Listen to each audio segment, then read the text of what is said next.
नमस्कार, उत्तराखंड समाचार में आपका स्वागत है। मैं व्याख्या चंदोला। सबसे पहले मुख्य समाचार। हरिद्वार में लोकसभा अध्यक्ष ओम बिरला ने कहा, मानवता की सेवा करे एआई, इसे आध्यात्मिक ज्ञान और नैतिकता से जोड़ना जरूरी।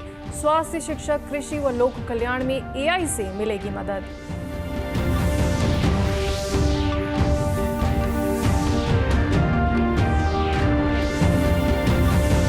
देहरादून में बादल फटने से भारी नुकसान, 500 से अधिक लोगों को किया गया रेस्क्यू। 21 सितंबर तक कई जिलों में भारी बारिश का येलो अलर्ट।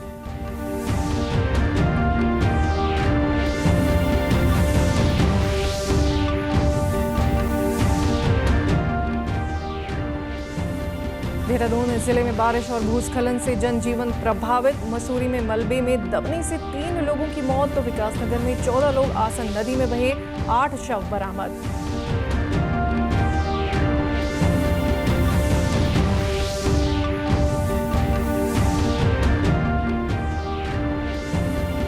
चमोली में 2.5 महीने से अतिवृष्टि का कहर, सड़कें, पुल और भवन बुरी तरह क्षतिग्रस्त। अब तक 1150 करोड़ से अधिक की क्षति।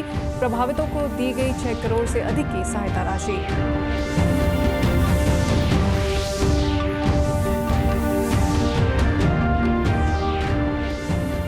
और देहरादून में एनसीबी की बड़ी कार्रवाई, 750 किलो मादक पदार्थों को किया नष्ट। प्रधानमंत्री नरेंद्र मोदी की ड्रग्स मुक्त भारत नीति के तहत देश भर में चल रहा अभियान। अब समाचार विस्तार से। लोकसभा अध्यक्ष ओम बिरला ने आज कहा कि आर्टिफिशियल इंटेलिजेंस को सदैव मानवता की सेवा करनी चाहिए और इसे मनुष्य पर नियंत्रण का साधन नहीं बनने देना चाहिए। उन्होंने जोर देकर कहा कि एआई को आध्यात्मिक ज्ञान और नैतिक जिम्मेदारी से जोड़ा जाना आवश्यक है, तभी ये समाज के लिए कल्याणकारी शक्ति बन सकता है। लोकसभा अध्यक्ष ओम बिरला ने हरिद्वार स्थित देव संस्कृति विश्वविद्यालय में faith and future integrating AI with spirituality अंतर्राष्ट्रीय सम्मेलन में मुख्य अतिथि के तौर पर प्रतिभाग किया। इस मौके पर उन्होंने कहा कि प्रौद्योगिकी का वास्तविक उद्देश्य मानव जीवन को समृद्ध और उन्नत करना है, उसे प्रतिस्थापित करना नहीं। उन्होंने सुझाव दिया कि एआई भारत की प्राचीन ज्ञान और परंपराओं को वैश्विक स्तर पर प्रसारित करने का सशक्त माध्यम बन सकता है। उन्होंने स्वास्थ्य, शिक्षा, कृषि और लोक कल्याण जैसे क्षेत्रों में एआई की परिवर्तनकारी क्षमता का भी उल्लेख किया और कहा कि इससे करोड़ों लोगों की जीवन की गुणवत्ता में उल्लेखनीय सुधार लाया जा सकता है। उन्होंने कहा कि एआई का विकास समावेशी और समानता मूलक होना चाहिए ताकि इसके लाभ संपूर्ण मानवता तक पहुंच सकें। देहरादून में देर रात बादल फटने से भारी तबाही हुई है। कई इलाके जलमग्न हो गए, साथ ही मजदूरों के बहने की भी सूचना है। प्रशासन राहत और बचाव कार्यों में जुटा है। प्रशासन के अनुसार अब तक 4 लोगों की मौत की पुष्टि हो चुकी है। मौसम विभाग ने 21 सितंबर तक देहरादून, चमोली, चंपावत, उधम सिंह नगर, बागेश्वर और नैनीताल सहित कई जिलों में भारी बारिश का येलो अलर्ट जारी किया है। लगातार वो अपडेट दे रहे थे। सुमन सर जानेंगे, सर ये एकदम से जो देहरादून में जाता हुआ मौसम है, किस तरह का ये रहा और कैसे सर ये एकदम से? देखिए, देहरादून में विभिन्न क्षेत्रों में रात में बरसात शुरू हुई और बहुत अधिक बरसात हुई। जैसे हम सहस्त्रधारा की बात करें, सहस्त्रधारा में लगभग 264 मिलीमीटर बरसात हुई है। नरेंद्र नगर में लगभग 200 मिलीमीटर बरसात हुई है। कई स्थानों पर 150 मिलीमीटर या उससे अधिक बरसात हुई है। इतनी अधिक बरसात होने के कारण क्या हुआ कि पानी बहुत वेग से ऊपर से क्षेत्र से आया है और फिर उसके सामने जो भी स्ट्रक्चर पड़ा है, मकान, दुकान, सड़क, पुल, पुलिया, उसको बहाते हुए गया है। आपदा प्रबंधन सचिव विनोद कुमार सुमन ने बताया कि अब तक 500 से अधिक लोगों को सुरक्षित निकाला गया है। राहत और बचाव कार्य लगातार जारी हैं। ज़्यादा इफेक्ट की बात है, ज़्यादा इफेक्ट कौन सा इलाका देहरादून का हुआ है सर? देहरादून में जो ज़्यादा इफेक्ट पड़ा है वो सहस्त्रधारा के आसपास का क्षेत्र, उधर टपकेश्वर के आसपास का क्षेत्र, प्रेमनगर के आसपास का क्षेत्र ज़्यादा प्रभावित हुआ। मसूरी में भी कई जगह हुआ है, डीआईटी के पास भी कई जगह हुआ है, आईटी पार्क का एरिया, इस तरह से ये ज़्यादा एरिया प्रभावित हुए हैं। और कुछ स्ट्रक्चर टूटे हैं, कुछ रास्ते बंद हुए हैं, कुछ दुकानें टूटी हैं, कुछ मकान टूटे हैं, लेकिन राहत बचाव कर्मी सब जगह राहत बचाव कार्य कर रहे हैं। हम लोगों ने काफ़ी लोगों को बचाया है, लगभग 600 से ज़्यादा लोगों को रेस्क्यू किया गया है, सुरक्षित स्थान पर पहुंचाया गया है। उनके लिए वहां पर आवश्यक व्यवस्थाएं सुनिश्चित की जा रही हैं। आपदा प्रबंधन सचिव ने लोगों से अपील की है कि वे पहाड़ी क्षेत्रों में यात्रा से बचें और नदी नालों के पास न जाएं। उन्होंने कहा कि मसूरी में जो भी लोग फंसे हैं वे सभी सुरक्षित हैं। मसूरी को लेकर किसी तरह की चिंता करने वाली बात नहीं है। देहरादून समेत कई जिलों में अलर्ट जारी है और प्रशासन ने लोगों से सतर्क रहने और किसी भी आपदा की सूचना तुरंत देने की अपील की है। मौसम देखिए, आज अभी आप देख रहे हैं ये पूरा है देहरादून, नैनीताल, चंपावत का एरिया ऑरेंज अलर्ट है, बाकी जगह येलो अलर्ट है, तो सावधानी बरते जाने की आवश्यकता है। और कल के बाद आप देखेंगे 17 तारीख के बाद 17-18 में हरिद्वार ग्रीन में आ जा रहा है। उसके बाद 19 तारीख से पूरा हमारा जो गढ़वाल मंडल है ये पूरा का पूरा ग्रीन आ रहा है। अगर यही स्थिति रही तो हम उम्मीद करते हैं कि 20 तारीख से 19 तारीख से मौसम काफ़ी हद तक क्लियर हो सकता है। सचिव ने कहा कि भूस्खलन संभावित इलाकों में विशेष सतर्कता बरती जा रही है। झुग्गियों में रह रहे लोगों को सुरक्षित स्थानों पर शिफ्ट किया जा रहा है। तो ये थे हमारे साथ आंध्र प्रदेश से विनोद कुमार सुमन, जिनका साफ कहना है कि अभी उत्तराखंड पूरी तरह सुरक्षित है। लगातार जो प्रशासन है वो लगातार राहत और बचाव कार्य में जारी है। कैमरा मनोज लखेड़ा के साथ अवधेश नोटियाल, डीडी न्यूज़ देहरादून। देहरादून जिले में सोमवार रात को हुई भारी बारिश और बादल फटने की घटना से बड़ी संख्या में जान माल का नुकसान होने के समाचार हैं। विकासनगर क्षेत्र में भी बारिश और भूस्खलन होने से आम जनजीवन प्रभावित हुआ है। पछवादून क्षेत्र में ट्रैक्टर पर सवार 14 लोग आसा नदी के तेज बहाव में बह गए, जिसमें से अभी तक 8 शव बरामद किए जा चुके हैं, जबकि 2 लोग सकुशल बचाए गए हैं। वहीं 4 अन्य की तलाश अब भी जारी है। यहाँ तमसा और टोंस नदी उफान पर है। विकासनगर देहरादून हाईवे पर नंदा की चौकी के पास बने पुल का एक हिस्सा धराशायी हो गया, जिससे आवाजाही ठप हो गई है। हमने देखा अभी परवल में सुबह एक ट्रक में कुछ लोग सवार थे जो ट्रक बह जाने के कारण नदी में बह गए थे, जिनमें से अभी सूचना आई है कि लगभग 8 लोगों की डेड बॉडीज प्राप्त हुई हैं। अभी भी कुछ लोग लापता हैं। मसूरी में सोमवार देर रात हुई मूसलाधार बारिश ने भारी तबाही मचाई। मसूरी में 3 लोगों की मलबे में दबने से मौत हो गई है। इसके अलावा बारिश के कारण बड़े पैमाने पर भूस्खलन हुआ है, जिससे मसूरी देहरादून मार्ग लगभग 18 स्थानों पर बाधित हो गया है। शिव मंदिर से ऊपर का पुल पूरी तरह क्षतिग्रस्त हो गया है। ऐसे में मार्ग बाधित हो गया है। एसडीएम मसूरी राहुल आनंद ने बताया कि मसूरी देहरादून रोड पर भारी नुकसान हुआ है। कई स्थानों पर सड़कें टूट गई हैं, जिससे वाहनों की आवाजाही फिलहाल असंभव है। उन्होंने कहा कि हालात को सामान्य करने में समय लगेगा।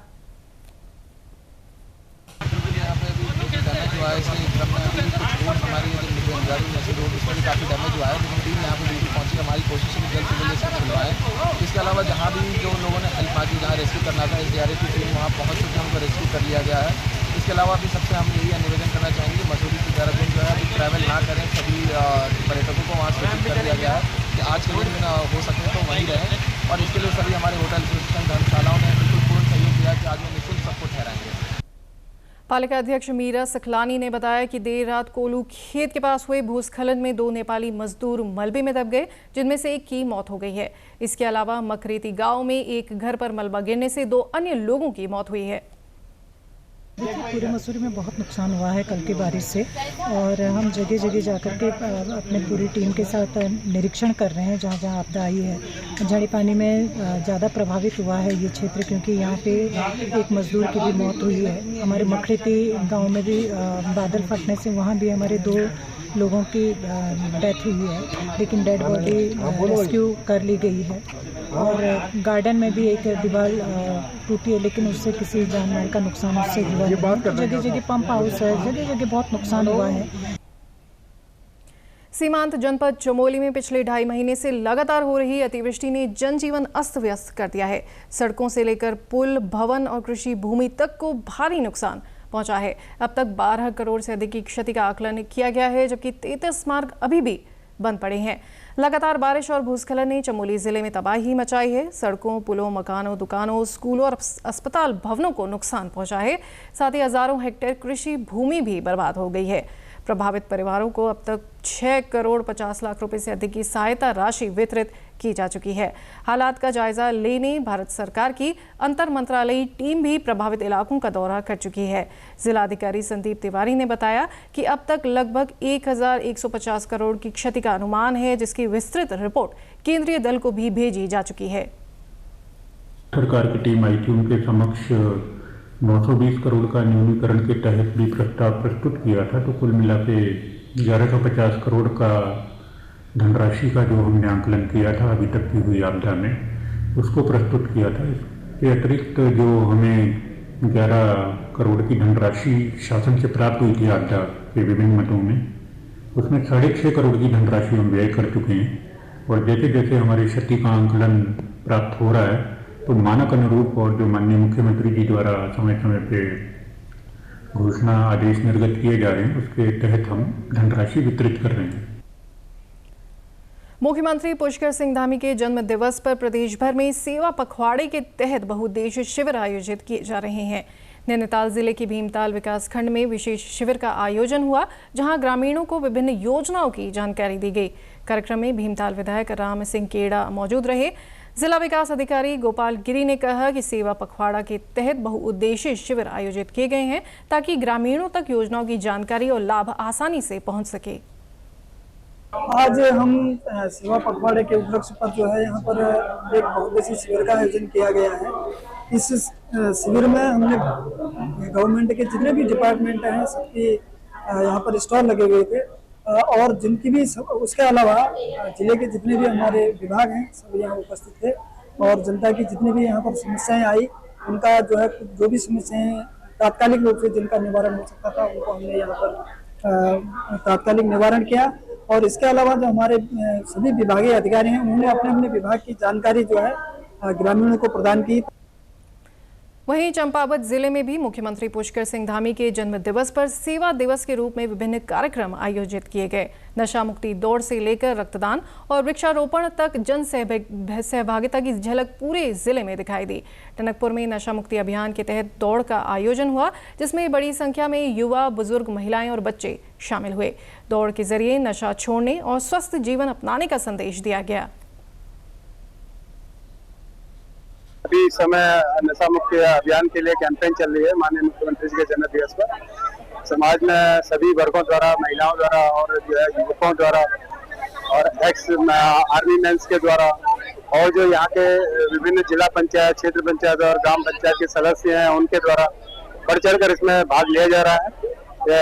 मेरा सभी पूरी जनता से यहाँ अनुरोध है कि भाई वो इस कार्यक्रम में केवल एक दिन संकल्प रूप में लें और पूरी जन जागरूकता फैलाएं।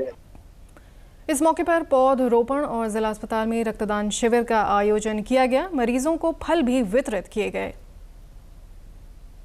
जो अभियान चल रहा है हमारा आज 16 तारीख से 2 अक्टूबर तक, जिसमें विभिन्न समाज में जो हमारी खेल प्रतियोगिताएं हैं, चाहे स्वास्थ्य के कैंप हैं, चाहे अन्य समाज में अंतिम छोर में खड़ा व्यक्ति है उस तक विकास, जो भी सरकार की विकास कार्य हैं, विकास कार्य के साथ साथ और सेवा का अवसर प्राप्त हुआ है सभी कार्यकर्ताओं को। और सभी लोग बिल्कुल तन मन धन से आज सुबह से ही सेवा के भाव में लग चुके हैं। स्वच्छता अभियान के साथ साथ आज हॉस्पिटल में मरीजों के लिए फल वितरण का कार्यक्रम किया गया। और मैं पुनः देश के और हमारे राज्य के मुख्यमंत्री श्री पुष्कर सिंह धामी जी को जन्मदिन की शुभकामनाएं देता हूँ। धन्यवाद। यहाँ रुकेंगे एक छोटे से ब्रेक के लिए, आप बने रहिए हमारे साथ।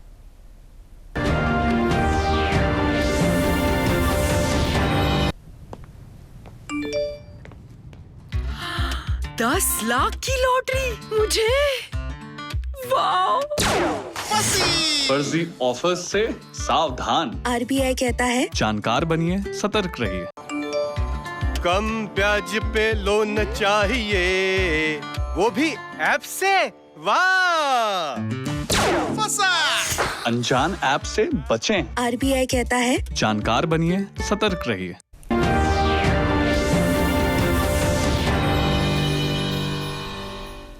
ब्रेक के बाद एक बार फिर आपका स्वागत है। चलते हैं अगली खबर की ओर। नारकोटिक्स कंट्रोल ब्यूरो देहरादून ने आज एक बड़ी कार्रवाई करते हुए 750 किलोग्राम मादक पदार्थों का सुरक्षित निस्तारण किया है।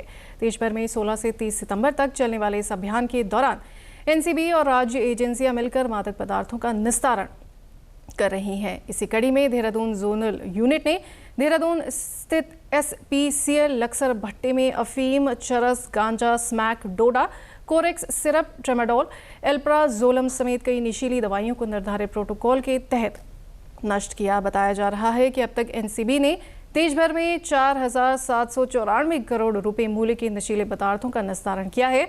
एनसीबी का कहना है कि ये कार्रवाई प्रधानमंत्री नरेंद्र मोदी की ड्रग्स मुक्त भारत की नीति और गृह मंत्री अमित शाह की प्राथमिकताओं को ध्यान में रखते हुए की जा रही है।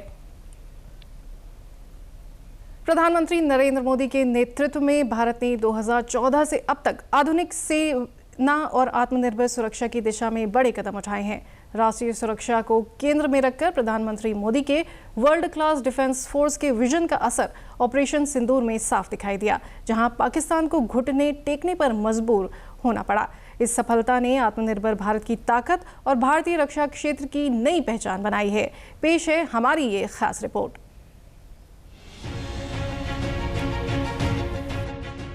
प्रधानमंत्री नरेंद्र मोदी के नेतृत्व में भारत ने रक्षा क्षेत्र में स्वदेशी उत्पादन को प्रोत्साहन देने के साथ साथ रक्षा निर्यात को भी बढ़ावा दिया है।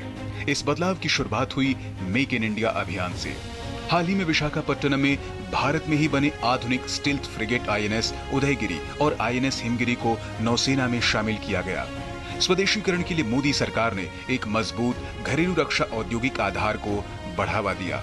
नतीजा, विदेशी हथियारों पर निर्भरता कम हुई और एक सेल्फ सस्टेनिंग इकोसिस्टम तैयार हुआ, और इसके पीछे थी एक मजबूत ढांचागत नीति। कई चीजें जो हमारी फोकस हुई हैं, सबसे बहुत इंपॉर्टेंट फोकस था मेक इन इंडिया, राइट। उसका रिजल्ट हमने ऑपरेशन सिंदूर में देखा, उसी का रिजल्ट हमने बालाकोट में देखा, उसी का रिजल्ट हमने सर्जिकल स्ट्राइक में देखा। ये जो चीजें हैं आपको एम्पावर करती हैं एक्शन लेने के लिए, ताकि जो बाकी के देश हैं आपको कंट्रोल न कर सके। पिछले एक दशक में मोदी सरकार के कार्यकाल के दौरान भारत के रक्षा उत्पादन में एक महत्वपूर्ण वृद्धि देखी गई है, जिसका वार्षिक मूल्य रिकॉर्ड स्तर पर पहुंच गया है। सरकार का लक्ष्य 2029 तक 3 लाख करोड़ का उत्पादन कारोबार हासिल करना है। कई प्रमुख प्लेटफॉर्म और प्रणालियों को अब भारत में डिजाइन और निर्मित किया जा रहा है, जिसमें शामिल है INS Vikrant, light combat aircraft LCA तेजस, लाइट कॉम्बैट हेलीकॉप्टर LCH प्रचंड और ब्रह्मोस मिसाइल प्रणाली जैसे उत्कृष्ट उदाहरण आज देश के सामने मौजूद हैं। इतना ही नहीं, रक्षा क्षेत्र में हमारा निर्यात 2014 में 700 करोड़ से बढ़कर 2024-25 में 23,600 करोड़ रुपए पहुंच गया है। चाहे आप आर्टिलरी में देख लीजिएगा, आप आर्मर्ड में देख लीजिएगा, लाइट टैंक्स के बारे में मैं बात कर रहा हूँ, आप धनुष देखिएगा, आप एयरक्राफ्ट कैरियर देखिएगा, स्मॉल आर्म्स देखिए, बुलेट प्रूफ जैकेट्स देखिए, आप चाहे आर्टिफिशियल इंटेलिजेंस देखिए, स्पेस देखिए, साइबर देखें, हर एक इसमें ड्रोन्स देखिए, स्मॉल जो MSMEs हैं उनको, स्टार्टअप्स, एनकरेजमेंट, डिफेंस कॉरिडोर का होना, ये सब दर्शाता है। और हम अब इम्पोर्टर नहीं हैं, we are now one of those at least top 10 exporters. Operation सिंदूर के दौरान भारत की वायु रक्षा प्रणाली आकाश और S-400 ने पाकिस्तानी मिसाइलों और ड्रोन के हमलों को नाकाम कर दिया। इतना ही नहीं, बल्कि भारत इजरायली MRSAM और स्पाइडर ने आकाश और S-400 के साथ मिलकर पाकिस्तान के हौसले पस्त कर उसे घुटने टेकने पर मजबूर कर दिया। मोदी सरकार की नीति है कि आतंकवाद को भारत पर हमले की तरह देखना, और इसलिए पीएम मोदी के नेतृत्व में देश की सेनाओं ने हमेशा आतंकवाद का मुंहतोड़ जवाब दिया है। फिर चाहे वो पुलवामा आतंकी हमले के बाद पाकिस्तान के बालाकोट में जैश ए मोहम्मद के आतंकी ठिकानों पर हवाई हमला हो, या उरी आतंकी हमले के बाद की गई सर्जिकल स्ट्राइक, या फिर ऑपरेशन सिंदूर।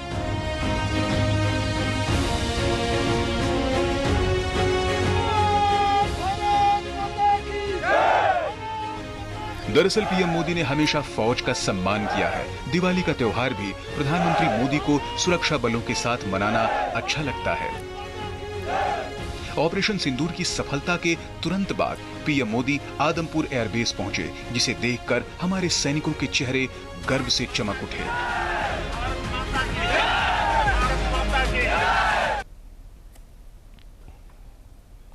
बागेश्वर में आज महिला सशक्तिकरण एवं बाल विकास विभाग तथा स्वास्थ्य विभाग की ओर से बेटी बचाओ बेटी पढ़ाओ योजना के तहत PC-PNDT अधिनियम पर आधारित संयुक्त जागरूकता कार्यशाला का आयोजन किया गया। इस मौके पर जिला विधिक सेवा प्राधिकरण की सचिव अनीता कुमारी ने कहा कि महिलाओं को संरक्षण प्रदान करने के लिए PC-PNDT एक्ट, पॉक्सो एक्ट और घरेलू हिंसा संरक्षण अधिनियम 2005 जैसे कानून बनाए गए हैं। प्रत्येक महिला को इनकी जानकारी होना जरूरी है। उन्होंने भ्रूण लिंग परीक्षण को दंडनीय अपराध बताते हुए कहा कि बिना पंजीकरण के अल्ट्रासाउंड कराना अवैध है। आज इस कार्यशाला का मुख्य उद्देश्य था कि हम PCPNDT एक्ट के बारे में इस कार्यशाला में लोगों को ज़्यादा से ज़्यादा जागरूक करें। इस कार्यशाला में आंगनवाड़ी कार्यकर्ती, आशा, CDPO, ANM तथा स्वास्थ्य विभाग से काफ़ी लोग यहाँ एकत्रित हुए हैं, जिसमें मुख्य रूप से महिलाएं हैं। तो यहाँ इस कार्यशाला में PCPNDT एक्ट के बारे में, घरेलू हिंसा से महिलाओं के संरक्षण अधिनियम के बारे में, कंज्यूमर जागरूकता के बारे में लोगों को अवेयर किया गया। इस मौके पर भारतीय मानक ब्यूरो के समन्वयक दीप चंद्र जोशी ने उपभोक्ता जागरूकता कार्यक्रम के तहत BIS केयर ऐप का उपयोग समझाया और उपस्थित लोगों को मानक प्रमाणित उत्पादों के उपयोग की शपथ दिलाई। आज विकास भवन कार्यालय सभागार में ANMs, आंगनवाड़ी, आशा कार्यकर्ताओं के लिए एक वर्कशॉप रखी गई थी, जिसमें भारतीय मानक ब्यूरो के निदेशक आदरणीय डॉक्टर सौरभ तिवारी जी के निर्देश में उपभोक्ता जागरूकता कार्यक्रम के तहत BIS केयर ऐप की जानकारी सभी प्रशिक्षणार्थियों को दी गई। ऐप डाउनलोड कराया गया तथा उसका उपयोग करना सिखाया गया तथा एक शपथ भी जिला विधिक सेवा प्राधिकरण की सचिव जज मैडम के द्वारा की गई कि हम ISI मार्क, हॉल मार्क तथा R मार्क उत्पादों का ही प्रयोग करेंगे। जनपद पौड़ी गढ़वाल के चौबट्टाखाल तहसील के तहत विकासखंड पोखड़ा इलाके में दहशत बना गुलदार वन विभाग के पिंजरे में कैद हो गया। गुलदार ने इस इलाके में 12 सितंबर को पोखड़ा श्रीकोट गांव की एक 4 वर्षीय मासूम बच्ची को अपना शिकार बना लिया था। इसके बाद से ही ग्रामीण यहां आंदोलन कर रहे हैं। इस बीच वन विभाग ने यहां 4 पिंजरे लगाए थे। आज सुबह गुलदार एक पिंजरे में कैद हो गया। हालांकि अभी जांच की जाएगी कि पकड़ा गया गुलदार वही नरभक्षी है या कोई और। लैंसडाउन वन प्रभाग के प्रभागीय वनाधिकारी जीवन मोहन दगाड़े ने बताया कि गुलदार का DNA परीक्षण किया जाएगा कि ये गुलदार नरभक्षी है या नहीं। हमारी टीम उधर गई थी, फिर उसके बाद पिंजरे लगाए गए थे, 3 पिंजरे लगाए थे। ट्रैंकुलाइजिंग की टीम वहाँ पे थी और ट्रैंकुलाइजिंग की टीम पूरी उस एरिया में पेट्रोलिंग कर रही थी। और आज अर्ली मॉर्निंग 5 बजे लेपर्ड को पिंजरे में पकड़ने में टीम को सक्सेस मिला है। अभी जो लेपर्ड पकड़ा है हमने, उसका DNA सैंपल हो जाएगा। वेटरनरी डॉक्टर आएंगे, DNA सैंपल ले लेंगे। और जो रिया की जो बॉडी थी उस टाइम पे, उसके बॉडी से भी हमने कुछ गुलदार के हेयर हमने कलेक्ट किए थे। तो दोनों हेयर को हम WI सैंपल में भेज देंगे और WI वहाँ से मैच करेगी। अगर DNA सैंपल मैच होता है तो यही गुलदार हम समझेंगे।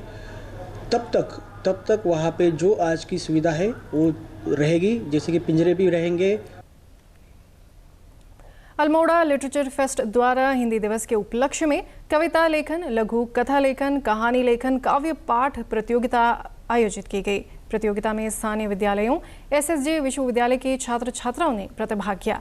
अल्मोड़ा लिटरेचर फेस्टिवल की अध्यक्ष डॉक्टर वसुधा पंत ने कहा कि इस प्रतियोगिता का उद्देश्य बच्चों में साहित्य के प्रति रुचि के साथ ही उनमें रचनात्मकता को बढ़ावा देना है। आप सब जानते हैं 2 दिन पूर्व ही हिंदी दिवस मनाया गया है और उसी हिंदी दिवस के उपलक्ष्य में अल्मोड़ा साहित्य महोत्सव जो कार्यक्रम हमारा होता है, उसकी तरफ से विद्यालयी बच्चों के लिए एक प्रतियोगिता रखी गई है, जिसमें कविता लेखन, कहानी लेखन और काव्य पाठ की प्रतियोगिताएं हैं।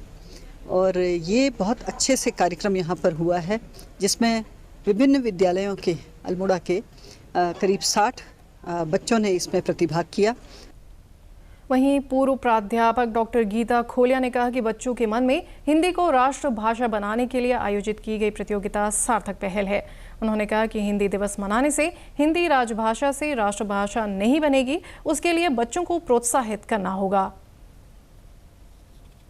बच्चों के लिए विशेष रूप से बच्चों को हिंदी भाषा की ओर प्रोत्साहित करने के लिए, उनको आगे बढ़ाने के लिए हिंदी भाषा को हमें किस प्रकार से उसको मुखर करना है, समाज में कैसे उसको आगे बढ़ाना है, इसके लिए एक बहुत बड़ा ये जो मंच जो है हमारे इस अल्मोड़ा लिटरेचर फेस्ट वालों ने दिया है। मुझे पूरी आशा है कि ये इससे बच्चे प्रभान्वित होंगे और उनको हिंदी भाषा का महत्व जो है पता चलेगा। हिंदी के प्रति उनके मन में एक प्रेम और एक राष्ट्रीय भावना उनके मन में जागृत होगी। देश और प्रदेश को अनीमिया और कुपोषण से मुक्त करने के उद्देश्य से केंद्र और राज्य सरकार विभिन्न कल्याणकारी योजनाओं के तहत लगातार कार्य कर रही है। जिला उधम सिंह नगर में ईट राइट इंडिया अभियान के तहत खाद्य संरक्षा एवं औषधि प्रशासन ने आज लगभग 200 आंगनबाड़ी और आशा वर्कर को मास्टर ट्रेनर के रूप में प्रशिक्षित करने के लिए कार्यशाला का आयोजन किया।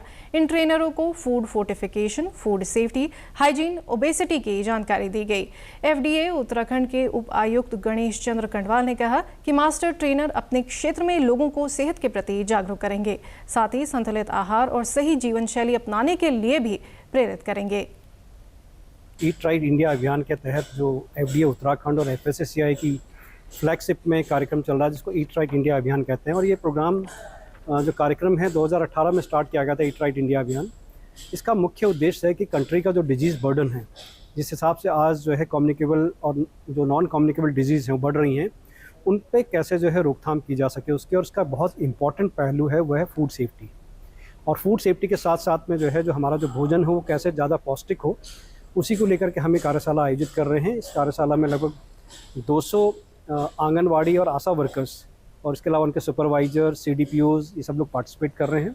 हमारा उद्देश्य है कि हम फूड फोर्टिफिकेशन के ऊपर, फूड सेफ्टी के ऊपर मास्टर ट्रेनर डेवलप करें। मास्टर ट्रेनर विजेता ने बताया कि सरकार की पहल का उद्देश्य हर नागरिक को फूड सेफ्टी, हाइजीन और ओबेसिटी के प्रति जागरूक करना है, क्योंकि आज 60% बीमारियों की जड़ यही है। जैसे हम सब जानते हैं कि भारत में एनीमिया और विटामिन डी का डेफिशिएंसी बढ़ती चली जा रही है, तो ये फूड फोर्टिफिकेशन एक हद तक उसको टैकल करने में सहायक है अगर हम ये फोर्टिफाइड पदार्थ खाते हैं।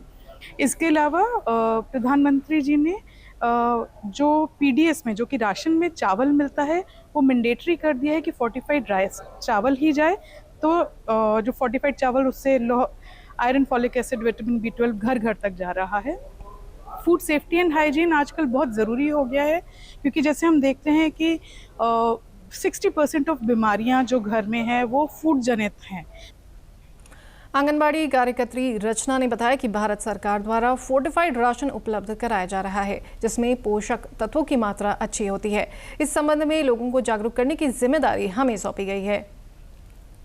दिया जा रहा है ईट एंड फूड लिमिटेड के द्वारा, जिसमें जो राशन आंगनवाड़ी केंद्र में आता है उसको कैसे हम लोगों तक पहुंचाएं, उसके क्या फ़ायदे हैं और किस तरह से उसका उपयोग करके लोग अपने, आजकल जो महिलाओं में एनीमिया की दिक्कत, परेशानियां हो रही हैं या बच्चे कुपोषित हो रहे हैं, तो उनको दूर करने का सरकार का एक ये नया जरिया बनाया गया है। प्रदेश के समाचारों में बस इतना ही। चलते चलते मुख्य समाचार एक बार फिर।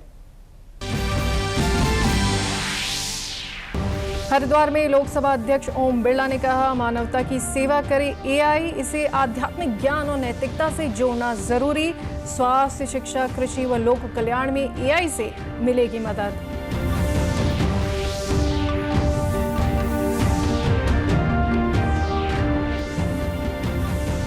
देहरादून में बादल फटने से भारी नुकसान, 500 से अधिक लोगों को किया गया रेस्क्यू।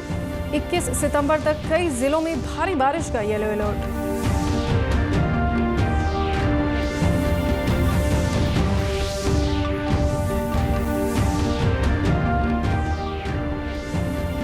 देहरादून जिले में बारिश और भूस्खलन से जनजीवन प्रभावित। मसूरी में मलबे में दबने से 3 लोगों की मौत। विकास नगर में 14 लोग आसन नदी में बहे, 8 शव बरामद।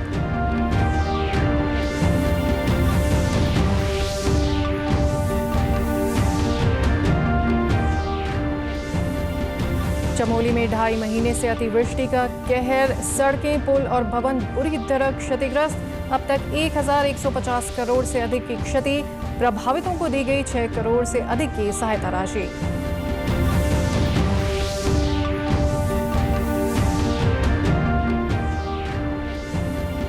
और देहरादून में NCB की बड़ी कार्रवाई, 750 किलो मादक पदार्थों को किया नष्ट। प्रधानमंत्री नरेंद्र मोदी की ड्रग्स मुक्त भारत नीति के तहत देश भर में चल रहा अभियान। प्रदेश से जुड़ी अपडेट्स के लिए आप हमसे सोशल मीडिया के माध्यम से भी जुड़ सकते हैं। हमारा X हैंडल है DD_News_देहरादून। हमारा फेसबुक पेज है DD न्यूज़ उत्तराखंड। हमारे YouTube channel DD news Uttarakhand को आप सब्सक्राइब करें और हमारे Instagram page DD news Uttarakhand को भी फॉलो करें। नमस्कार।